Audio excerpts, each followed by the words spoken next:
찬송가 292장입니다. 찬송가 292장 주 없이 살 수 없네. 함께 찬양하시겠습니다. 찬송가 292장입니다. 주 없이 살 수 없네 죄인의 구주여,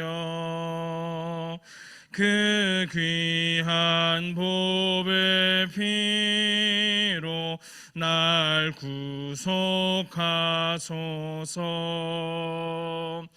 구주의 사랑으로 흘리신 보혈이 내 소망 나의 위로 내 영광 됩니다. 주 없이 살 수 없네 나 혼자 못 서리. 힘없고 부족하며 지혜도 없도다. 내 주는 나의 생명 또 나의 힘이라. 주님을 의지하여 지혜를 얻으리. 주 없이 살 수 없네 내 주는 아신다. 내 영의 깊은 간구 마음의 소원을 주밖에 나의 마음 네 알아주리요. 내 마음 위로하사 평온케 하시네. 주 없이 살 수 없네 세월이 흐르고 이 깊은 고독 속에 내 생명 끝나도 사나운 풍랑일 때 날 지켜주시니 내 곁에 계신 주님 늘 힘이 됩니. 4절 한 번 더 하겠습니다. 주 없이 살 수 없네 세월이 흐르고 이 깊은 고독 속에 내 생명 끝나도 사나운 풍랑일 때 날 지켜주시니 내 곁에 계신 주님 늘 힘이 됩니다. 이 시간 다 함께 찬양의 고백을 기억하시면서 기도하시겠습니다. 주님께서 허락하여 주신 이 시간 주님의 말씀을 듣게 하시고 주님의 말씀대로 살아가게 하셔서 내 마음을 위로하시며 늘 내 곁에 계시며 나의 참된 소망이 되시며 위로가 되시는 주님을 찾고 또 찾는 삶이 되게 하여 주시옵소서. 늘 주님과 함께 동행하는 삶이 되기를 원합니다. 주님 없이는 살 수 없습니다 하는 이 믿음의 고백이 우리들의 삶에 충만히 넘치는 그런 시간이 되기를 간절히 소망합니다 하는 이 믿음의 고백을 담아서 이 시간 함께 찬양의 고백을 기억 기억하시며 기도하시겠습니다.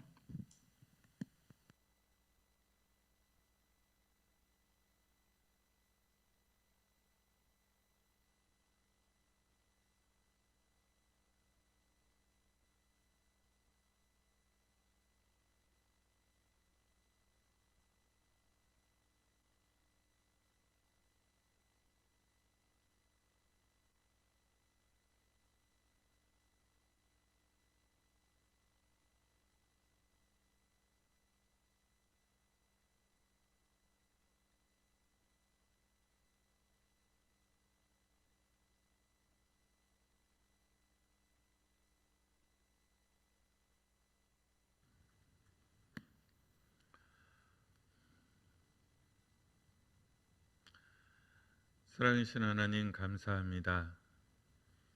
하나님의 은혜와 하나님의 사랑과 하나님의 평안과 하나님의 보호하심을 감사드립니다. 하나님 말씀 안에 살며 하나님 뜻 안에 살아가는 주님의 사람들 되게 하시고 우리의 삶이 주님 가까이 가서 늘 단정하게 단련되고 또 다듬어져 가는 우리가 되기를 원합니다. 믿음에 이르게 하시고 지혜에 이르게 하시고 깨달음에 이를 수 있도록 주님 주의 성령으로 인도하시고 축복하여 주옵소서. 예수님 이름으로 기도드립니다. 아멘. 예. 줌으로 오신 분들 확인합니다.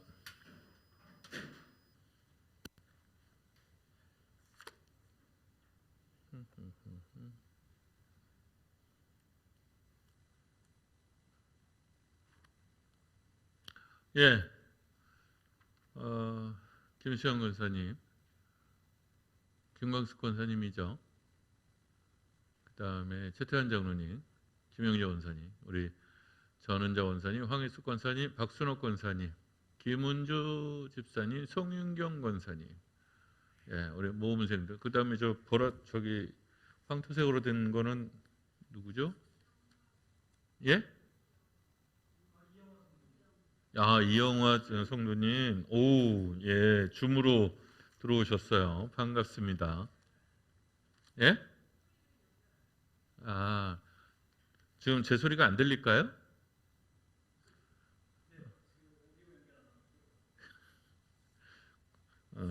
그러면 예, 전화해서 저 소리 키는 법을 하셔야지. 예, 반갑습니다, 여러분. 우리 오늘 마가복음 6장 45절에서 56절까지입니다.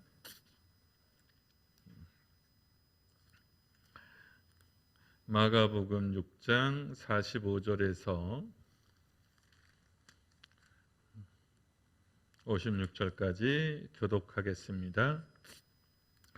예수께서 즉시 제자들을 재촉하사 자기가 무리를 보내는 동안에 배 타고 앞서 건너편 벳세다로 가게 하시고 무리를 작별하신 후에 기도하러 산으로 가시니라. 저물매 배는 바다 가운데 있고 예수께서는 홀로 무태 계시다가 바람이 거스름으로 제자들이 힘겹게 노 젓는 것을 보시고 밤 사경쯤에 바다 위로 걸어서 그들에게 오사 지나가려고 하심에 제자들이 그가 바다 위로 걸어오심을 보고 유령인가 하여 소리 지르니 그들이 다 예수를 보고 놀람이라. 이에 예수께서 곧 그들에게 말씀하여 이르시되 안심하라 내니 두려워하지 말라 하시고 배에 올라 그들에게 가시니 바람이 그치는지라 제자들이 마음에 심히 놀라니 이는 그들이 그 떡 떼시던 일을 깨닫지 못하고 도리어 그 마음이 둔하여졌음이로라. 건너가 게네사렛 땅에 이르러 대고 배에서 내리니 사람들이 곧 예수신 줄을 알고 그 온 지방으로 달려 돌아다니며 예수께서 어디 계시다는 말을 듣는 대로 병든 자를 침상채로 메고 나아오니 아무데나 예수께서 들어가시는 지방이나 도시나 마을에서 병자를 시장에 두고 예수께 그의 옷가에라도 손을 대게 하시기를 간구하니 손을 대는 자는 다 성함을 얻으니라. 아멘. 예, 마태복음으로 가죠. 우리 마태복음 14장입니다. 22절에서부터 36절까지 보겠습니다. 마태복음이에요. 14장. 예수께서 즉시 제자들을 재촉하사 자기가 무리를 보내는 동안에 배를 타고 앞서 건너편으로 가게 하시고 무리를 보내신 후에 기도하러 따로 산에 올라가시니라. 저물매 거기 혼자 계시더니 배가 이미 육지에서 술이나 떠나서 바람이 거스름으로 물결로 말미암아 고난을 당하더라. 밤 사경에 예수께서 바다 위로 걸어서 제자들에게 오시니 제자들이 그가 바다 위로 걸어오심을 보고 놀라 유령이라 하며 무서워하여 소리 지르거늘 예수께서 즉시 이르시되 안심하라 나니 두려워하지 말라. 베드로가 대답하여 이르되 주여 만일 주님이시거든 나를 명하사 물 위로 오라 하소서 하니 오라 하시니 베드로가 배에서 내려 물 위로 걸어서 예수께로 가되 바람을 보고 무서워 빠져가는지라 소리질러 이르되 주여 나를 구원하소서 하니 예수께서 즉시 손을 내밀어 그를 붙잡으시며 이르시되 믿음이 작은 자여 왜 의심하였느냐 하시고 배에 함께 오름에 바람이 그치는지라 배에 있는 사람들이 예수께 절하며 이르되 진실로 하나님의 아들이로소이다 하더라. 그들이 건너가 게네사렛 땅에 이르니 그곳 사람들이 예수이신 줄을 알고 그 근방에 두루 통지하여 모든 병든 자를 예수께 데리고 와서 다만 예수의 옷자락이라도 손을 대게 하시기를 간구하니 손을 대는 자는 다 나음을 얻으니라. 아멘. 예, 이 이야기는 공관복음서에서 누가복음은 빠져 있고 마가복음과 마태복음에만 있어요. 공관복음에서는 그다음에 요한복음이 이제 기록하고 있고 누가복음에서는 이 이야기가 빠져 있습니다. 근데 이 이야기는 마가복음과 마태복음에 있어서는 되게 좀 중요하게 다뤄집니다. 중요하게 다뤄지는데 중요하게 다루어지는 포인트가 조금 달라요. 마가복음 4장으로 넘어가 보세요. 마가복음 4장을 펴보시면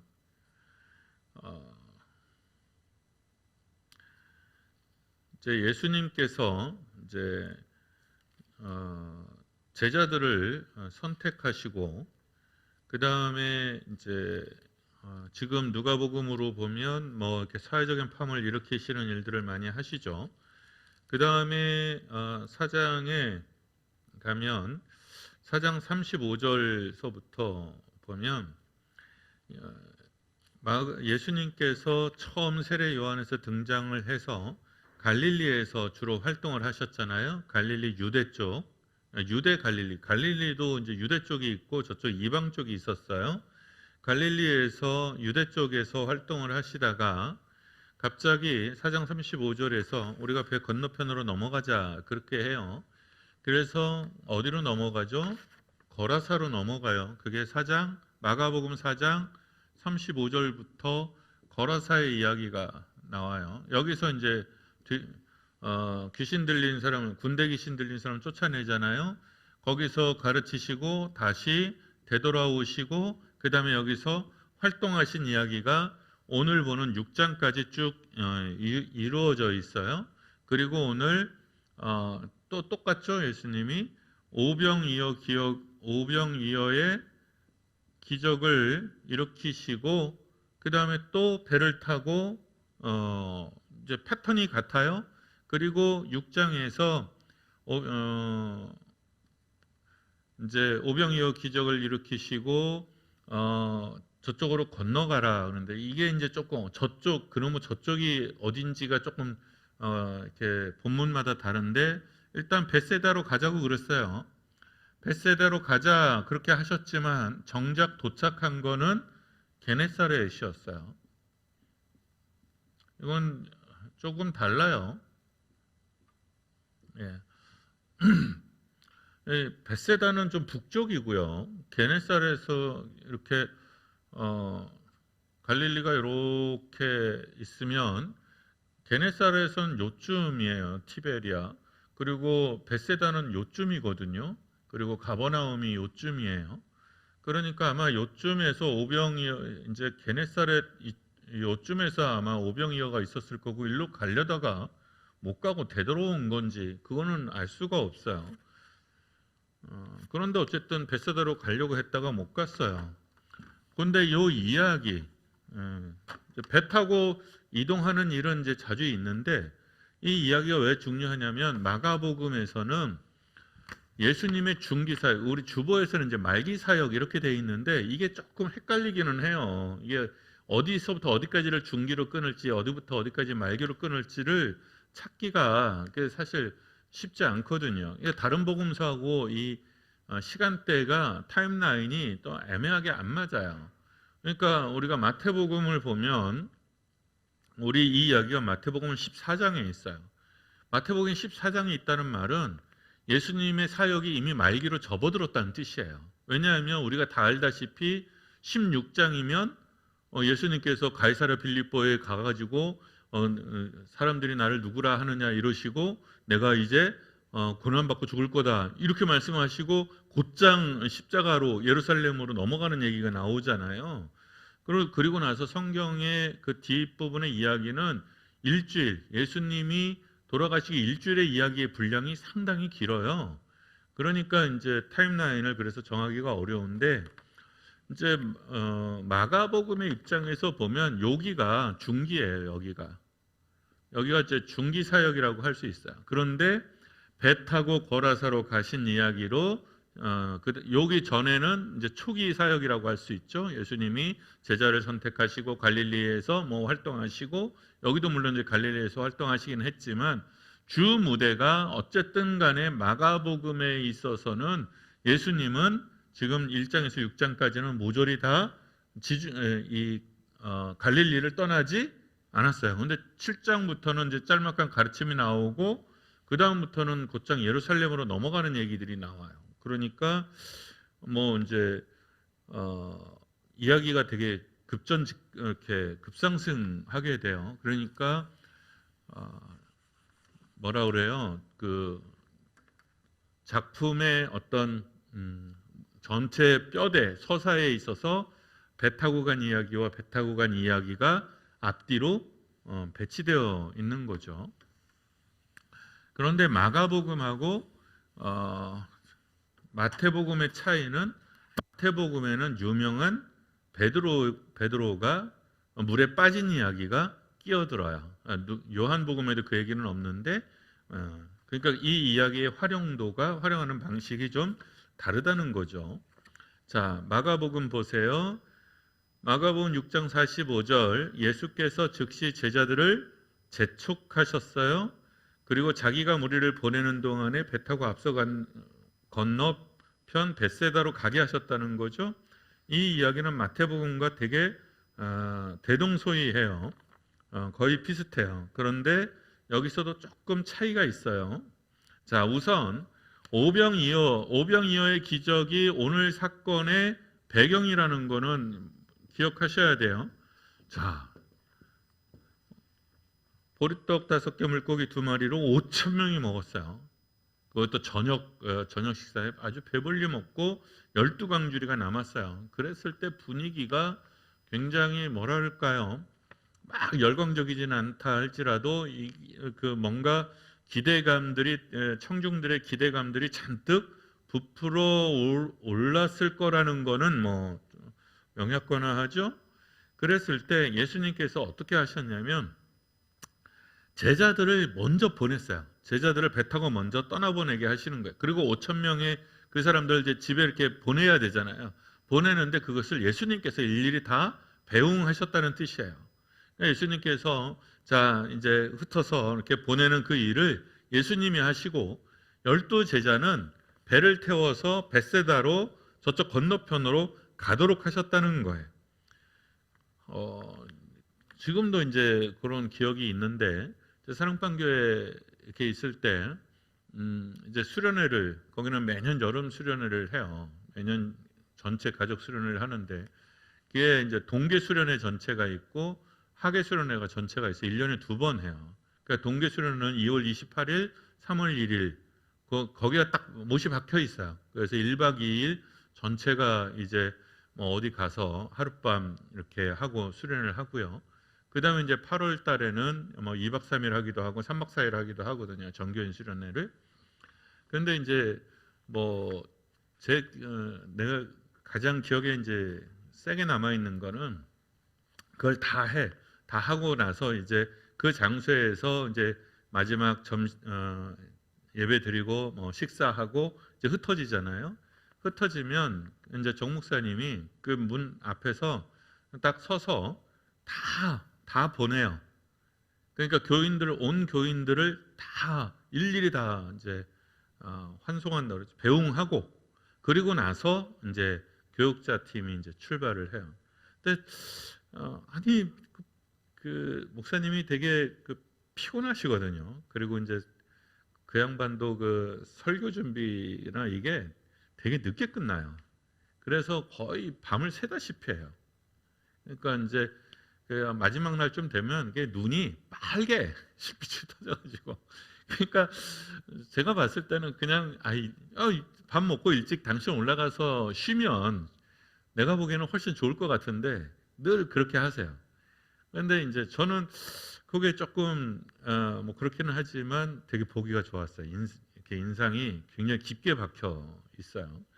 근데 예수님께서 그 5천 명을 이제 이렇게 다 환송하셨다는 거죠. 그리고 나서 5천 명이 다 흩어졌어. 제자들도 다 떠났어.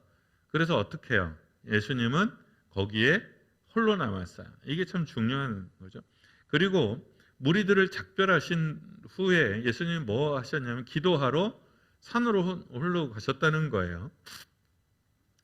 기도하러 따로 산에 올라가셨다는 거예요. 그런데 여기에서 기록의 차이가 조금 있어요. 마가복음에 이렇게 보면 47절, 6장 47절에 보면 저물매 배는 바다 가운데 있고 예수께서는 홀로 무태 계시다가 그러니까 마가복음이 기록하는 건 뭐냐면 이렇게 있어. 이제 이렇게 있어요. 근데 배가 바다 위에 이렇게 홀로 떠 있어. 그리고 예수님도 여기에 홀로 계시는 거죠. 저는 예수님과 제자들 사이에 간극이 이렇게 벌어져 있는 거죠. 근데 마태복음은 그냥 이 얘기가 없어요. 이렇게 이 이야기가 없고 기도하러 따로 산에 올라가시니라 저물매 여기 그냥 혼자 계셨다 이렇게 돼 있어요. 그러니까 마태복음의 관심은 홀로 계신 예수님이에요. 마태복음의 관심은 홀로 계신 예수님이 관심이야. 근데 마가복음은 떨어져 있는 제자들과 홀로 계신 예수님을 같이 보고 있는 거죠. 근데 떨어져 있는 제자들, 예수님과 떨어져 있는 제자들이 왜 중요하죠? 앞으로 올 시대에 대한 이게 예고예요. 예수님 없이 자기들끼리 알아서. 그러니까 예수님 없이 자기들끼리 알아서 해야 되는 그런 시간과 그런 때가 오는 거예요. 육체적으로 같이 있지 못하는 그런 때가 오는 거예요. 그리고 예수님은 어쨌든 간에 당신 안에서 홀로 갖는 그 특별한 시간들을 끊임없이 가지고 있다라는 것을 보여주죠. 이게 마가복음과 마태복음이 똑같은 사건들을 보고 있으면서도 조금씩 강조하는 바가 달라요. 요한복음은 어떻게 되어 있냐면 저물매 제자들이 바다에 내려가서 그러니까 뭐 이런 얘기가 없어요. 뭐 먼저 가서 있어라 뭐 이런 얘기가 없어요. 요한은 그냥 굉장히 이 이야기를 단순하게 간단하게 처리를 해요. 저물매 제자들은 바다에 내려갔고 배를 타고 바다를 건너서 가버나움 쪽으로 갔다는 거죠. 베세다와 가버나움은 근처예요. 그러나 좀 다르죠. 가버나움은 예수님의 집이 있는 곳이고 베세다는 저쪽 빌립이나 그 어부들의 고향이기도 했고 그러나 그렇게 멀지 않아요. 그러니까 같은 지역이라고 볼 수 있어요. 근데 어쨌든 가버나움으로 가려고 했는데 이미 어두워졌고 예수는 아직 그들에게 오시지 아니했다. 그러니까 뭐 이렇게 자세한 얘기는 안 하고 가려고 하는데 어쨌든 밤이 어두웠는데 예수님은 아직 오시지 않았다. 요쯤 정도로 이렇게 퉁치고 있는 거죠. 근데 마가복음과 마태는 이 이야기를 되게 자세하게 했어요. 우선 회중들을 다 흩어보냈다는 것, 이게 중요해요. 그러니까 마가나 마태는 이 이야기가 되게 중요한 거였어요. 회중들을 흩어보냈다는 것, 그리고 예수님께서 제자들을 먼저 앞서 보냈다는 것, 그리고 당신은 홀로 기도하러 산 위에 남았다는 것. 이건 뭐냐면 청중들의 열광 또는 환호, 여기에서 한 걸음 물러서려고 하시는 예수님의 의도가 확실하게 보여지죠. 그리고 요한복음은 이렇게 표현하지 않고, 요한복음은 제4복음서라고 해서 그리스인들, 헬라계 계열의 이방인들을 상대로 한 성경이란 말이죠. 그러니까 흩어보내는 방식이 달라요. 그러니까 요한복음에서는 이제 예수님께서 가버나움 거기 이렇게 딱 있었더니 사람들이 막 몰려왔어요. 그랬더니 예수님이 썩는 양식을 위해서 일하지 말고 뭐 영생하는 양식을 위해서 일해라. 너희들이 이적을 본 까닭이 아니고 먹고 배부른 까닭이다. 이렇게 책망하셨다는 거죠. 거기서 이제 막 논쟁이 일어나니까 이제 예수님께서 내가 생명의 산떡이고 뭐 내가 너희들에게 이거 준다면 어떻게 할 것이냐, 뭐 그래서 나를 먹지 않고서는 뭐 누구도 하나님의 나라에 갈 수 없다, 이렇게 되니까 뭐라고 돼 있어요? 제자들이 이 말씀은 받기가 아주 어렵다. 그리고는 뭐라고 그랬어? 많은 제자들이 주님과 떠나서 다시는 같이 다니지 아니하였더라. 그랬더니 주님이 제자들에게 묻죠. 너희들도 가려느냐? 그랬을 때 베드로의 유명한 고백이 나오죠. 영생의 말씀이 주께 있사오매 우리가 어디로 가리이까? 그러니까 청중들을 떠나보내는 얘기는 똑같아요. 마태, 마가, 누가, 요한이 청중들의 환호와 기대에 예수님이 응하지 않았다는 거예요. 이게 중요해요. 청중들의 욕망에 응하지 않았다는 거예요. 그래서 이게 이제 좀 어려운 문제예요. 이제 지도자 교육을 받게 되면 지도자들은 두 가지 기로에 서게 돼요. 항상. 얼마 전에 대통령이 나는 여론 지지도 신경 쓰지 않겠다 뭐 그랬다며요. 그러니까 한번 생각해 보세요. 이제 지지도라는 건 여론이잖아요. 여론이고 뭐 지지도예요. 자, 지도자가 여론을 따라야 돼요, 말아야 돼요? 정답은 없는 거죠, 그죠? 정답은 없는 거예요. 대중들은 막 이렇게 가자 그러는데 지도자가 고집 피우고 자기 마음대로 가서 이루게 되면, 그래서 정말 성공을 하게 되면 우리는 뭐라고 그래요? 신념에 찬 지도자, 이렇게 되고, 만약에 실패하게 되면요, 그러면 똥꼬집이죠. 똥꼬집이 되고 뭐라고 그래요? 독선적인 독재, 뭐 이렇게 얘기가 되는 거예요. 근데 여론을 따라갔어. 여론을 따라간다고 해서 반드시 좋은 결과를 내는 것은 아니에요. 여론을 따라갔다가 망하는 경우도 허다합니다. 그래서 어떻게 해요? 저쪽 베네수엘라나 저 남미 쪽에 그 대중들이 원하는 대로 그냥 무작정 따라갔다가 나라를 거덜냈잖아요. 그러니까 지도자는 두 가지 항상 이 문제에 부딪히게 돼 있어요. 그래서 하나를 대중 추수주의 이렇게 표현해요. 이거 좀 어려운 말이에요. 이거는 뭐냐면 무조건 대중을 쫓아간다는 거죠. 그 다음에 반대는 이제 우리가 말하는 신념 내지는 똥꼬집인 거죠.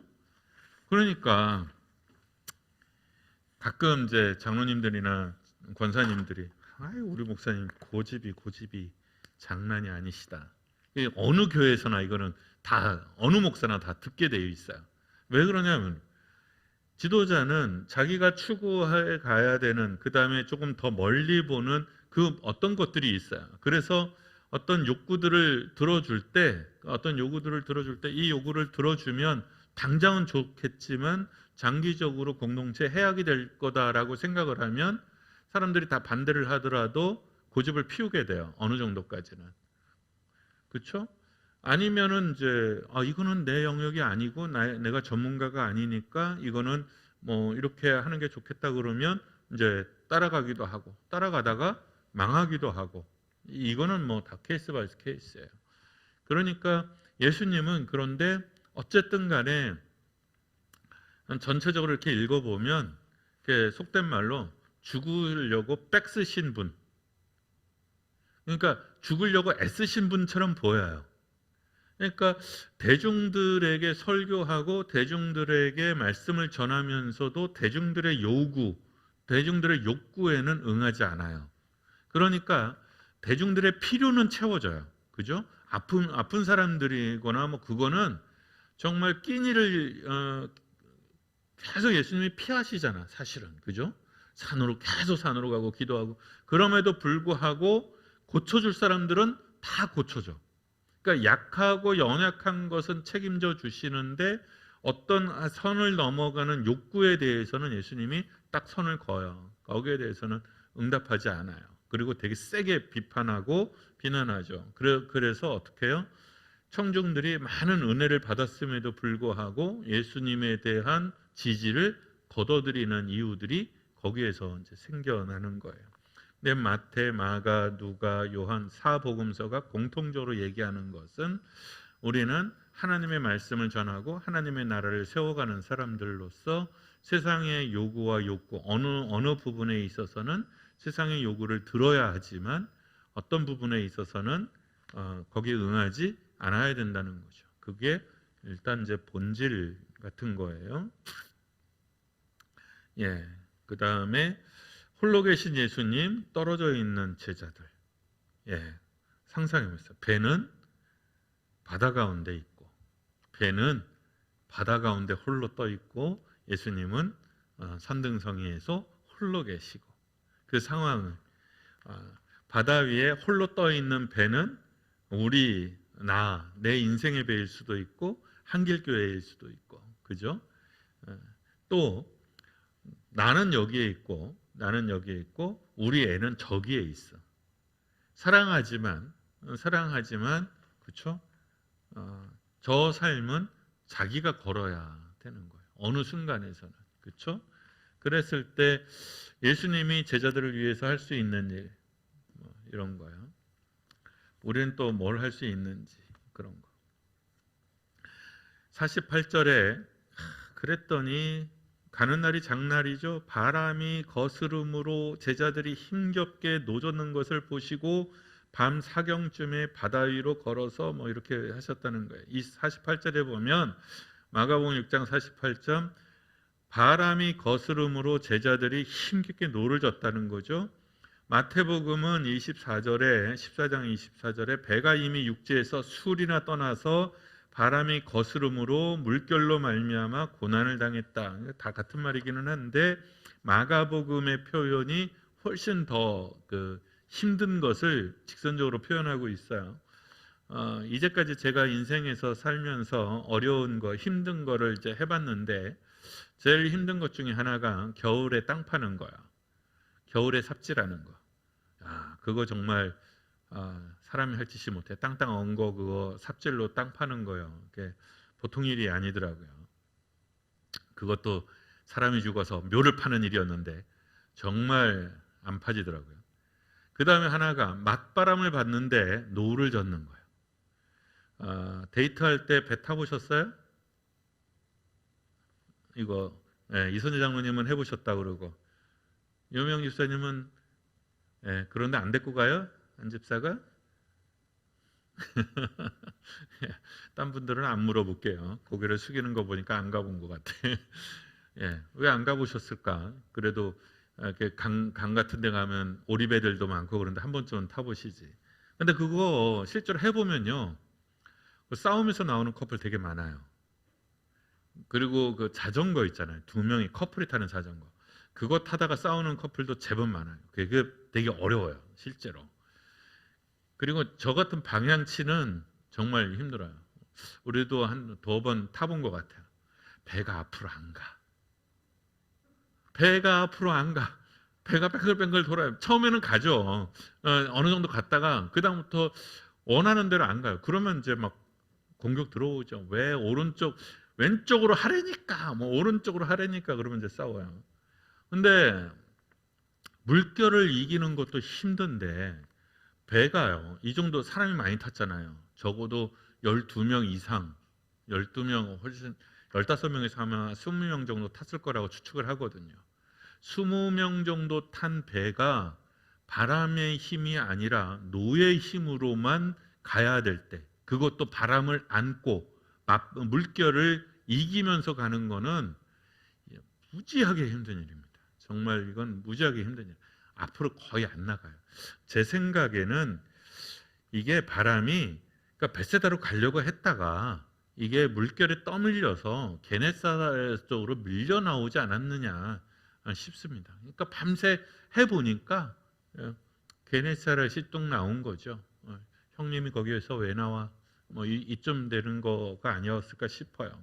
밤 사경쯤 그랬으니까 요거는 새벽 3시부터 6시 사이예요. 공동 번역에는 4시라고 돼 있거든요. 새벽 4시. 그럼 한번 계산을 해보세요. 저녁을 언제 먹었을까요? 오병이어가 저녁을 언제 먹었을까요? 그러면 해가 뉘엿뉘엿 지기 시작할 때 예수님께서 뭐 이렇게 말씀을 하셨으니까 아마 한 5시, 이르게 잡아도 아마 5시쯤, 그죠? 그래서 뭐 앉게 하고 뭐 어쩌고 저쩌고 하고 그러면 7시, 아무리 빨리 끝나도 7시에는 끝났을 거예요. 그러면 이미 깜깜해졌을 거고요. 사람들을 이제 내보냈을 거예요. 그리고 예수님께서 니네들은 먼저 가라 그랬으면 제자들이 밤 9시쯤에 배를 출발시켰다고 치죠. 나는 이거보다 일찍 더 출발했을 것 같은데요. 밤 9시에 출발했다고 쳐요. 그러면 이르게 잡으면 새벽 3시고 1시간 전 새벽 공동 번역으로 하면 새벽 4시예요. 10시, 11시, 12시, 1시, 2시, 3시, 4시 7시간을 배에 떠 있는 거예요. 7시간을. 회속종으로 가는 것도 아니고 그냥 그 물결이 이는 것에서 노를 지면서 7시간 있다고 생각을 해보세요. 아마 이거는 거진 뭐 파김치가 됐을 겁니다. 파김치가 됐을 거예요. 그러니까 너무너무 힘들었겠죠. 그런데 예수님께서 그것을 보시고 이제 어떻게 해요? 물결을 바다 위로 걸어서 그들에게 오셨어요.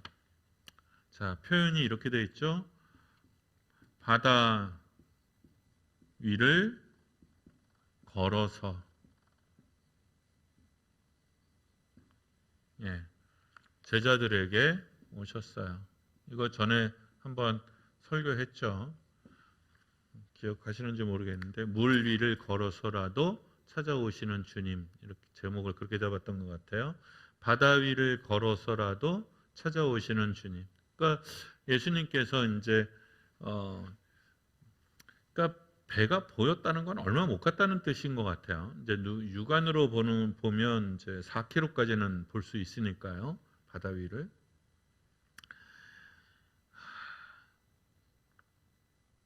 깜깜한데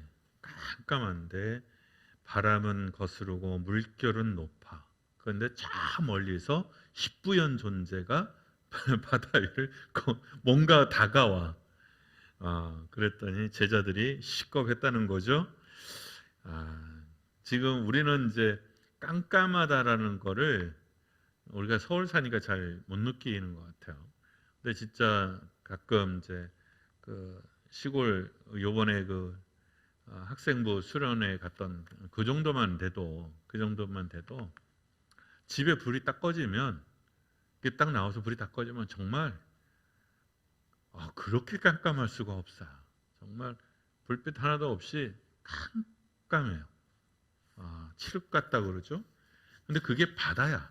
그러면 그 공포심은 아마 더 할 것 같아요. 제자들이 그 바다 위로 걸어오심을 보고 왜요? 유령인가 하여 소리를 질렀다는 거죠. 왜? 상상도 할 수 없는 일이었어요. 상상도 할 수 없는 일이었어요. 그래서 유령인가 하여 막 소리 지르고 난리였다는 거죠. 와, 저게 뭐지? 뭐 베드로 저거 와서 봐라. 뭐 막 서로 막 소리 지르고 뭐 그랬다는 거예요. 그리고 그들이 다 예수를 보고 제자들이 이렇게 소리 질렀다는 거죠. 그런데 그 존재가 마가복음이 좀 표현이 이상하게 돼 있는데 그들에게 오사 지나가려고 하시는 것처럼 보였다는 거예요. 그냥 자기들이 오는 게 아니라 그러니까 배가 있는데 배로 오는 게 아니라 배 옆으로 지나가려는 것처럼 보였다는 거예요. 그러니까 이제 더 공포스러운 거죠. 어떻게 보면 예. 유령인가요 소리를 질렀는데 예수님께서 그들에게 말씀하여 이르시되 안심하라 나니 두려워하지 마라. 그러니까 가까이 오는데도 예수님인지는 잘 알아보지는 못했던 것 같아요. 그러니까 뭐 너무나 당황하고 물결이고 뭐 그래서 그랬을 거예요.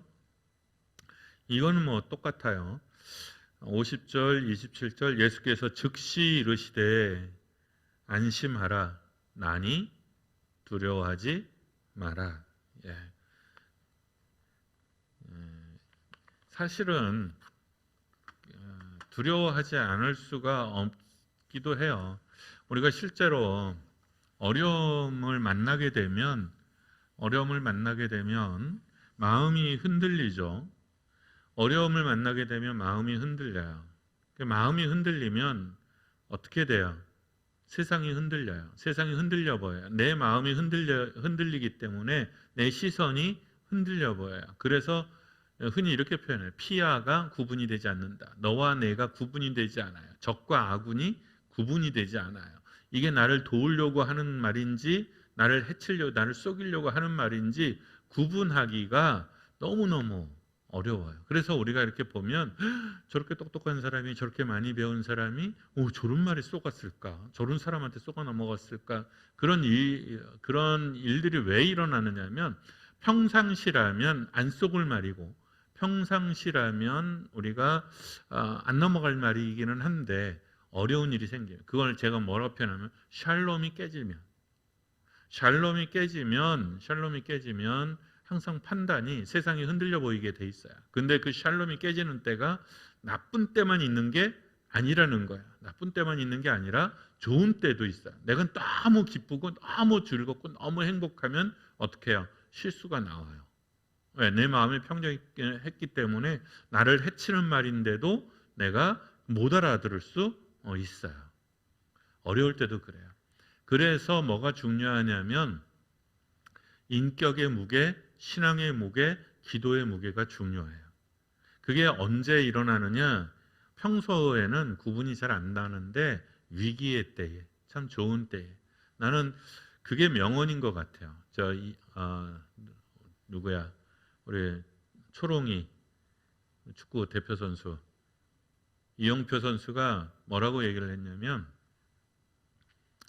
용기란 진실한 용기란 강자를 만났을 때 두려워하지 않는 것, 약자를 만났을 때 방심하지 않는 것, 이게 용기라는 거예요. 그런데 이게 너무 어렵다는 거죠. 강자를 만나면 쫄고 약자를 만나면 방심을 해요. 그래서 어떻게 해요? 자기의 실력의 100%를 발휘하지 못해요. 그런데 이 친구는 정말 기도 생활을 굉장히 열심히 하는 친구구나라는 거를 이렇게 느끼게 해주죠.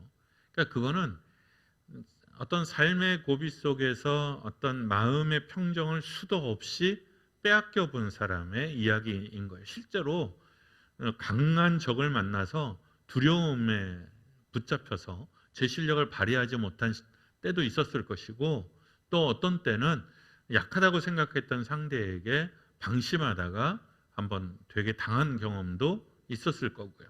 그런 것들이 녹아져서 그러는 거예요. 신앙도 마찬가지예요, 여러분. 왜도 자기 무리를 밟고 찾아오신 예수님을 보고도 공포에 사로잡힐 수 있어요. 무섭다니까요. 내가 막 너무 힘들어, 너무 아파. 그런데 어느 집사님이 목사님을 위해서 기도해 줄게요. 정말 뭐 힘드시죠? 이렇게 하는데 그 사람이 무서울 수 있어요.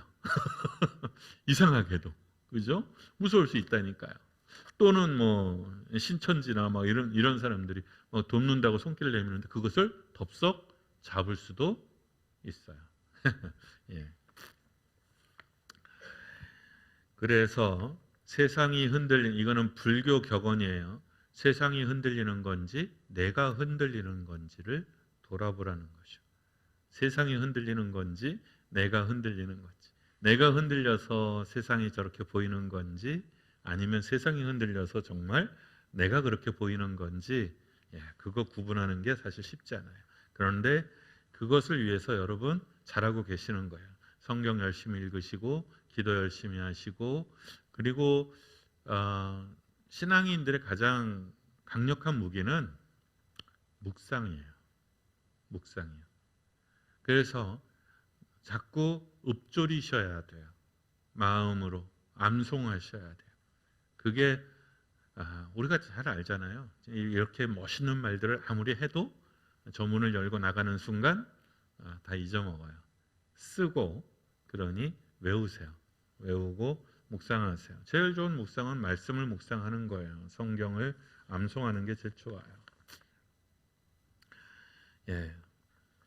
나니 두려워하지 말라. 이 말씀을 들을 수 있는 우리 식구들 되시기를 바랍니다. 그 다음에 예수님께서 이제 배에 올라가셨어요. 배에 올라가셔서 그들에게 가시니 마가복음에 의하면 바람이 그쳤어요. 제자들이 마음이 심히 놀랐지만 마가복음은 좀 비판적이에요. 이 사건에 대해서 한번 볼까요? 마가복음 이제 6장 보시면, 자, 예수님께서 나니 두려워하지 말라 하셨는데 배에 올라 그들에게 가시니 바람이 그쳤어요. 제자들이 마음이 심히 놀래서 그랬다는 거죠. 근데 마가는 뭐라고 그랬냐면, 왜 마음이 심히 그렇게 놀랬냐면 그 전에 있었던 일, 이 오병이어에 5,000명을 먹이고 이 일조차도 잊어먹었다는 거예요. 그래서 그것조차 기억하지 못하고 마음이 둔해진 까닭이라는 거예요. 도리어 그 마음이 둔하여졌어요.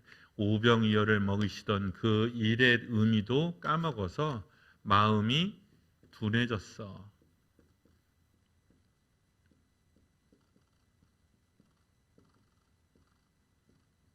네, 우리의 마음이 둔해질 때 있죠. 마음이 둔해질 때 있습니다. 참 이거 목회자들도 자주 경험해요. 마음이 둔해지는 거예요. 그러면 어떻게 되냐면 찬양을 불러도 감동이 오질 않아요. 그러니까 봄이 봄이고 여름이 아무런 흥이나 어떤 슬픔이나 기쁨이나 이런 게 일어나지 않고 마음이 이렇게 텅 볐다고 그래야 되나, 아니면 이렇게 굳었다고 해야 되나, 뭐 그래요. 그러면 진짜 설교를 준비할 때 설교를 준비하는 시간보다 찬송을 정하는 시간이 훨씬 더 많이 잡힐 때가 있어요. 찬송가를 아무리 불러도 이게 감정이 느껴지지 않아. 그러면 이게 뭐 정말 힘듭니다. 근데 정말 마음이 새 마음으로 은혜로 말랑말랑해지면 뭘 불러도 돼요. 정말 심지어는 유행가를 불러도 은혜가 돼요. 거기에서도 하나님의 음성을 들어. 근데 아무리, 그러니까 뭐 옛날에 뭐 수천 번을 불러서 질린 거라도 거기에서 오는 감성이 되살아나는데 둔해지면 이건 정말 어떻게 할 수가 없어요. 그래서 저는 애통하는 자는 복이 있다고 생각해요. 그러니까 눈물은 그 마음, 둔해진 마음을 참 많이 녹여줘요. 웃음도 그래요. 웃음도 그렇고 눈물도 그렇고. 근데 둔해지면 웃기지 않아요. 슬프지 않아요. 그렇게 뭐라 그럴까요? 닭이 소 보듯 소가 닭 보듯 그런 느낌이요. 나하고 상관없는 것처럼. 이제 그렇게 되죠. 그리고 잊어먹은 거예요. 그런데 요한복음에는 뭐라고 돼 있냐면 요한복음에는 두려워하지 말라고 예수님이 딱 왔더니 사람들이 기뻐서 예수님을 영접했다는 거예요.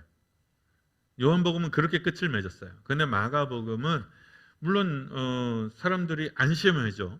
그러니까 마가복음은 안심했어요.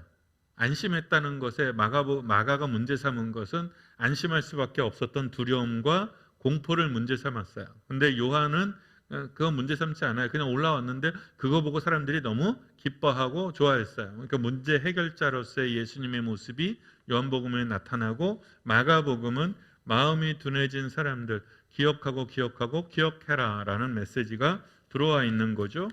마태복음은 여기서 한 걸음 더 나가요. 자, 내니 두려워하지 마라. 그랬더니 제자들이 이제 아멘 그러고 나서 예수님이 바로 배에 올라온 것처럼 돼 있어요. 근데 마태복음에는 이야기 하나가 끼어들죠. 내니 두려워하지 말아라. 그랬더니 28절에 베드로가 대답하여 이르되 주님 주여 주님이시거든 나를 명하사 물 위로 오라 하소서. 물 위로 오라. 이 양반은 왜 이러는가 몰라요. 나 같은 성경의 사람은 이런 걸 꿈도 꾸지 않아요. 제 생각엔 김용규 목사님 같은 타입은 아마 이런 소리 할 것 같아요. 근데 나 같은 타입의 사람들은 이런 걸 꿈도 꾸지 않아. 근데 이 사람은 주님 주님이시거든 나를 명하사 물 위로 오라 하소서. 그랬더니 주님이 오라 하셨다는 거예요. 근데 여기 중요해요. 베드로가 배에서 내렸어요. 대단한 겁니다. 배에서 내려서 물 위를 걸었어요. 여러분 물 위를 걸었어요. 그리고 예수께 갔어요. 이게 되게 중요해요. 베드로는 사람들이 물에 빠졌다는 얘기만 듣고 있지만 실제로는 베드로는 물 위를 걸었어요. 한번 생각해 보세요. 배에서 이렇게 내렸는데 훅 빠졌으면은 그냥 붕덩 빠지는 거잖아요. 그리고 어떻게 해요? 바로 주님 살려주십시오. 이렇게 될 거 아니에요. 그런데 그게 아니에요. 이 사람은 물 위를 걸었다니까요. 물 위를 걸었어요.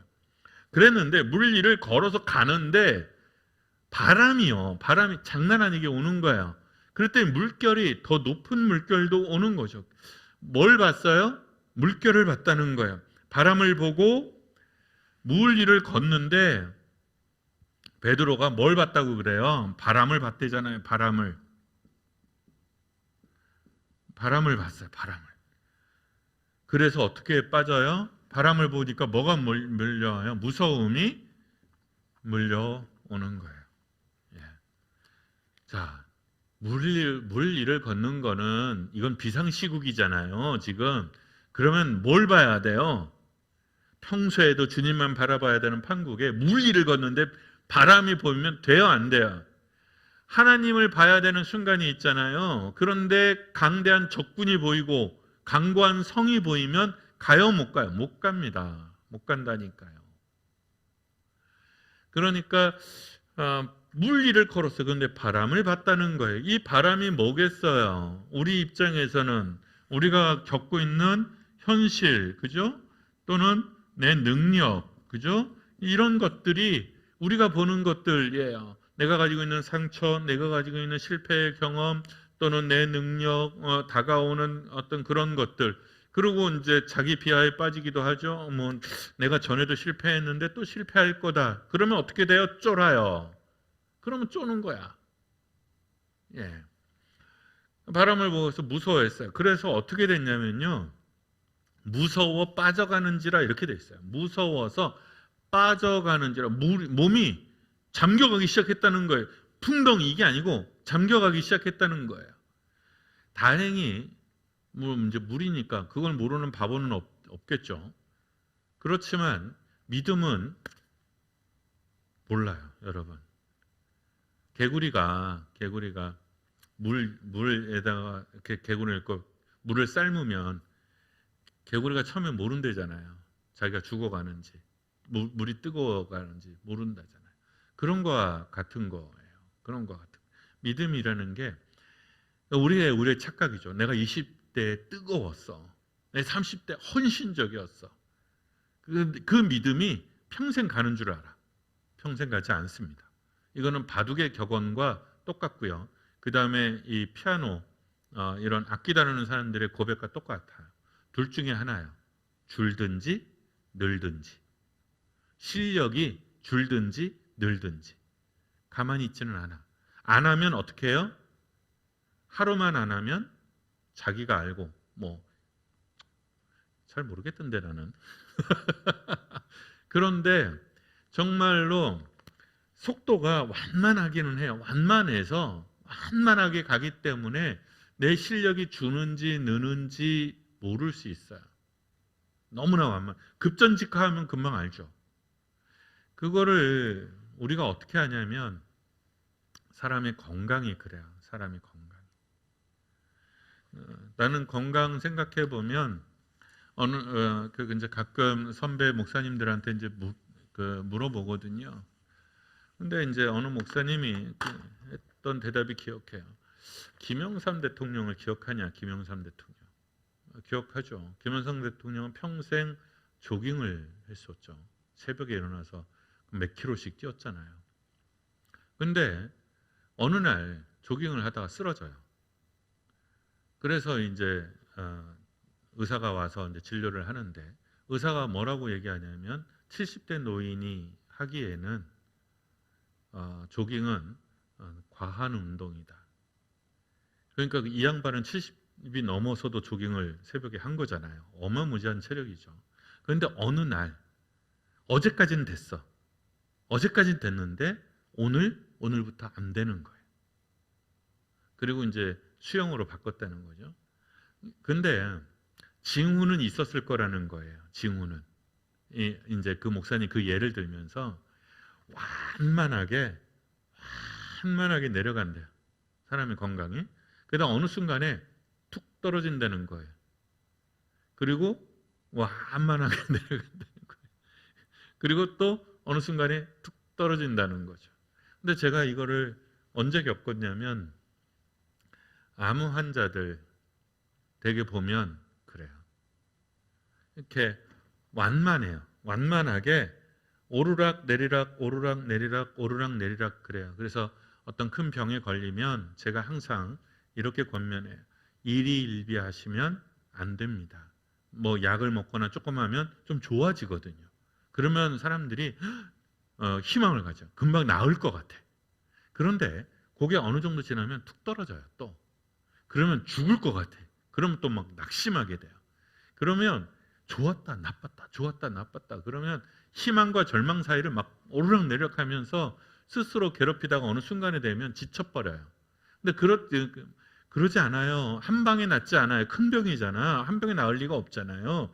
오르락이 있고 내리락이 있어요. 오르락이 있고 내리락이 있어요. 내리락이 온다고 해서 너무 걱정하지 마세요. 그거는 약의 부작용이긴 해요. 근데 어떻게 할 수 있냐면 오르락 내리락 하면서 완만하게 올라가는 경우가 있고 오르락 내리락 하면서 완만하게 떨어지는 수가 있어요. 그러면 이제 우리가 그걸 알 수 있는 거죠. 대개 이제 연세 많으신 분들은 이렇게 그냥 이렇게 갑니다. 대충 기력이 닿을 때까지. 그러니까 우리 아프신 분들이 있는데 너무 일희일비하지 않고 투병을 하세요. 투병을. 근데 신앙은 하여간 오르락 내리락이 있지만 대부분 아무것도 안 하면 떨어집니다. 떨어져요. 천천히 잠겨가요. 예수께서 소리질러 이르되 주여 나를 구원하소서. 이건 참 잘한 거예요. 이거 참 잘한 거예요. 따라서 해보세요. 살려주세요. 따라서 해보세요. 살려주세요. 살려주세요. 쪽팔린 일이 아니에요. 도와주세요. 따라서 해보세요. 도와주세요. 여러분 부끄러운 일이 아니에요. 많이 사랑받은 사람은 도움을 청해요. 도움을 청할 수 있어요.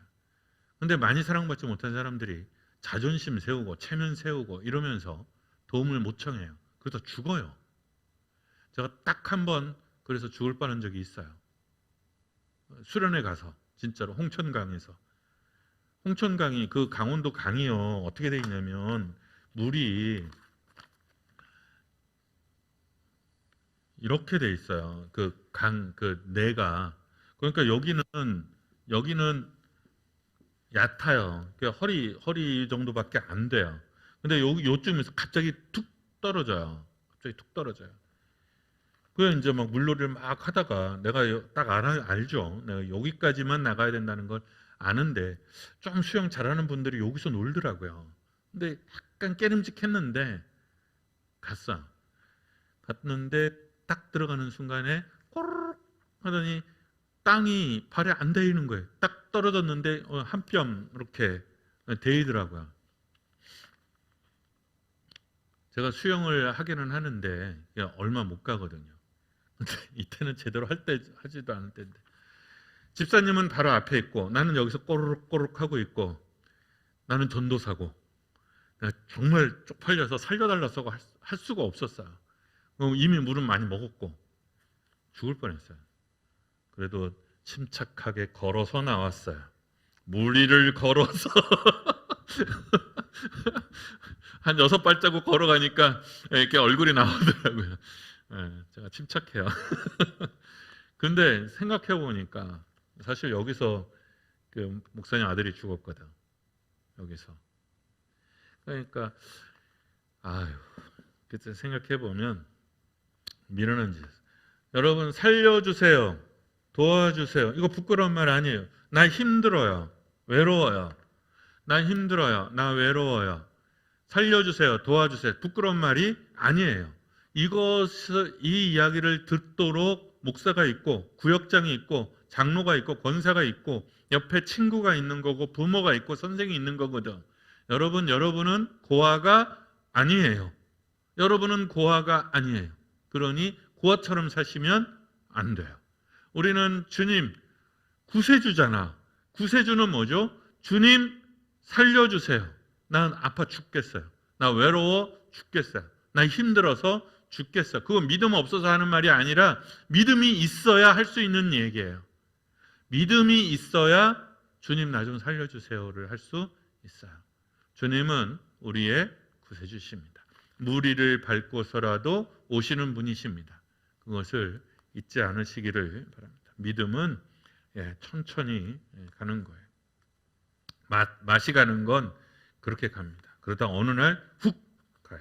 그런데 이 소리를 듣고 예수님께서 어떻게 했어요? 31절에 예수께서 즉시 손을 내밀어서 그를 붙잡으시며 이르시되 믿음이 작은 자야 왜 의심하였느냐. 믿음이 작은 자야 왜 의심하였느냐. 이 책망이 베드로 귀에 들어왔을까요? 안 들어왔을 겁니다. 아마 정신이 반쯤 나갔겠죠. 그런데 이 이야기가 왜 있느냐는 거죠. 이 이야기가 마태복음에 이 이야기를 끼얹는 이 이유가 뭐냐면 이게 뭐예요? 암시예요. 전조죠. 전조. 전조라고 그러죠? 또는 암시. 왜? 우리나라는 맨날 주인공들 교통사고로 죽잖아요. 드라마에서 맨날 교통사고로 죽으면 교통사고 나기 전에 항상 뭐가 있죠? 그릇이 깨져요. 그릇이 깨지거나 거울이 깨지고 그게 뭐예요? 암시잖아요. 전조 현상이라는 거잖아. 그러니까 이건 뭐예요? 베드로가 또 이 일을 겪게 될 거라는 거죠. 그죠? 그게 뭡니까? 베드로는 아마 자신이 있었을 거예요. 왜냐하면 이 무리를 걸었고 그 다음에 이 구원을 받은 경험이 있잖아요. 그러니까 세상이 다 주님을 버릴지라도 나는 주님을 버리지 않겠습니다라고 할 수 있는 근거가 있었던 거죠. 그 다음에 마가복음과 마태복음이 동시에 게네사렛 땅에 예수님께서 건너가셨다는 거예요. 그랬더니 사람들이 알고 이제 몰려왔다는 거죠.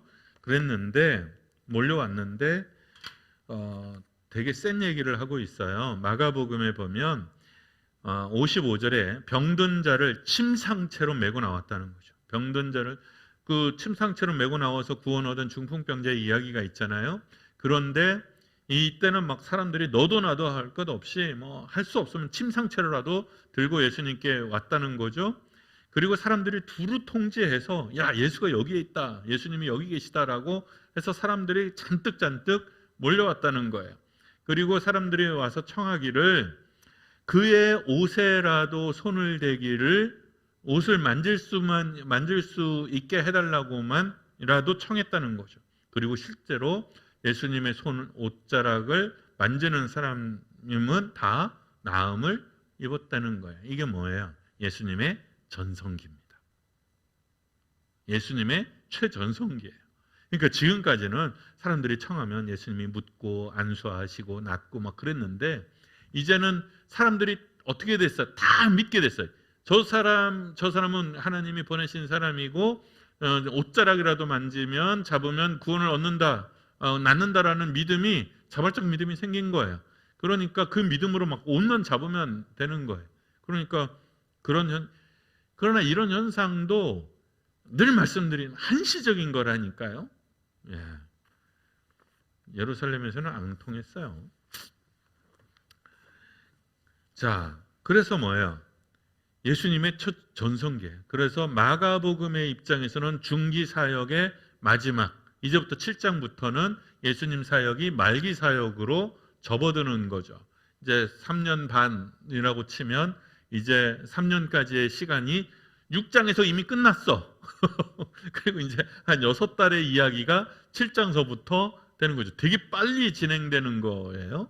그 마태복음도 이제 14장으로 넘어갔으니까 바로 예수님 십자가 사건을 향해서 달려가고 있어요. 그러니까 복음서라는 거는 여러분 기억하셔야 되는 게 예수님의 전기가 아니야. 예수님의 생애에 대한 이야기가 아니에요. 그러니까 복음서의 핵심은 뭐냐면, 무엇을 향하여 달려가냐면 십자가를 향해서 달려가요. 그러니까 복음서의 주제는 십자가예요. 예수가 진 십자가예요. 그리고 그 십자가에서 일어난 부활의 이야기가 복음서에 있어서는 핵심이야. 그러니까 분량에 있어서 6장인데 이미 어떤 사역에 대한 이야기는 사실상 끝났어요. 그 다음에 뒤에 이제 몇 장 더 나오기는 하는데, 그리고는 곧장 예루살렘으로 향하는 예수님에 대한 이야기로, 그러면 예루살렘으로 향하는 얘기는 일주일밖에 안 돼요. 그런데 3년 반 동안 사역하신 예수님의 이야기에서 가장 많은 분량을 차지하고 있는 것이 예수님의 마지막 일주일의 이야기라는 거죠. 그러니까 그렇다고 해서 앞에 예수님께서 행하신 일들이 우리에게 무의미하다는 게 아니죠. 어떤 이적들이나 사건들을 통해서 예수님이 꿈꾸는 하나님의 나라가 무엇이라는 것. 그런데 그런 말은 여러분 누구나 할 수 있다. 누구나 할 수는 없지. 누구나 할 수는 없긴 하지만 말이잖아요. 그런데 기독교, 우리가 가능한 것, 그 말이 가능한 것은 뭐냐면 십자가와 부활이라는, 그리고 성령이라는 것 속에서 현실 속에서 구현해냈기 때문에 비로소 의미를 갖는 거예요. 말은 어떤 의미에서 누구나 다 할 수 있어. 북한은 지들이 지상 낙원이래잖아요. 지상 낙원을 만들어 준대잖아요. 그런데 안 일어나잖아. 공산주의에 이상이 있고, 무슨 자본주의에 이상이 있고, 이상이 있는데 안 일어나잖아. 말뿐이잖아요. 말뿐이라고요. 그랬을 때 예수의 나라는 말뿐이 아니라 현존하는, 우리 안에서 구현되는 하나님의 나라라는 것을 보여주는 거죠. 그것을 구현해 보여주는 거예요. 그걸 우리 안에서. 그런데 지금 우리 현대로 넘어오면서, 중세에서 현대로 넘어오면서 이 절반의 믿음이 사라져 버린 거죠. 그래서 우리는 항상 이 세상은 내 집 아니네, 내 고향은 저 하늘에 있네. 그래서 자꾸 믿음을 뒤로 밀어놓는 거죠. 그렇게 된 이유는 뭐냐면 현실의 삶이 되게 고통스러워, 불행하고. 그러니까 이걸 설명할 방법이 없는 거죠. 그래서 이제 자꾸 어떻게 해요? 피안으로 도망간 것이 있는데, 원래대로 하면 예수 그리스도의 그 십자가의 삶이라는 것은 가난함 중에서도, 물과 양식이 떨어짐 속에서도 찬양하고 기도하고 감사하면서 갈 수 있다는 거예요. 행복할 수 있다는 거예요. 평안할 수 있다는 거예요. 최소한 평안할 수는 있다는 거죠. 그런데 우리가 겪는 거에 비해서 너무 많은 근심, 너무 많은 불안, 너무나 많은 시간들을 낭비하고 허비하는 부분들이 있다는 거죠. 방심하면 안 되겠지만 하나님이 주신 생의 아름다운 것과 좋은 것들을 여러분 더욱 누릴 수 있기를, 우리는 더 행복해질 수 있어요. 우리는 더 아름다워질 수 있어요. 우리는 더 강해질 수 있어요. 그게 어디에 달렸느냐? 예수의 옷자락을 얼마나 붙드느냐에 따라서 우리가 달라집니다. 그러니 정말 예수님의 옷자락을 붙들어 승리하는, 아름다워가는 우리가 되기를 축원합니다. 줌으로 오신 분들 얼굴 보고 기도하겠습니다. 예, 강혜선 집사님 늦게 들어오셨고, 박순호 권사님 오늘 줌으로 참석하셨네요. 황혜숙 권사님, 예, 재밌으셨습니까? 예, 김수영 권사님 아멘 하는 것 제가 딱 들었습니다. 예, 우리 최 장로님네가 안 오셨네. 힘드신가? 예, 우리 기도하겠습니다. 사랑이신 우리 하나님, 주님의 사랑과 은혜를 감사합니다. 우리를 찾아오실 때 바람에도 물결을 위해서라도 밟고서라도 오시는 우리 주님을 찬양합니다. 난이 두려워하지 말라 하시는 주님의 음성을 듣습니다. 주님 옷자락이라도 붙들고 하나님 이겨가기를 소망합니다. 사랑하는 이들의 모든 삶의 자리들을 위하여 기도합니다. 아픈 이들을 만져주시옵소서. 상한 이들을 만져주시옵소서. 연약한 이들을 만져주시옵소서. 그래서 물에 빠져 죽지 않게 하시고 현실에 빠져 죽지 않게 하시고 주님의 구원하심을 누리는 하나님 사랑하는 우리 교우들 권속들 되도록 은혜를 더하여 주시옵소서. 사랑이신 하나님, 더욱 아름다워 가게 하시고 더욱 복되게 하시고 더욱 평안해지도록 함께하여 주시옵소서. 예수님 이름으로 기도드립니다. 아멘. 수고하셨습니다. 예.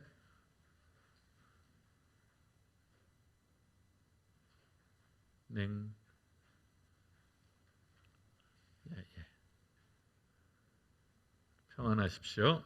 평안한 밤 되기를 바랍니다.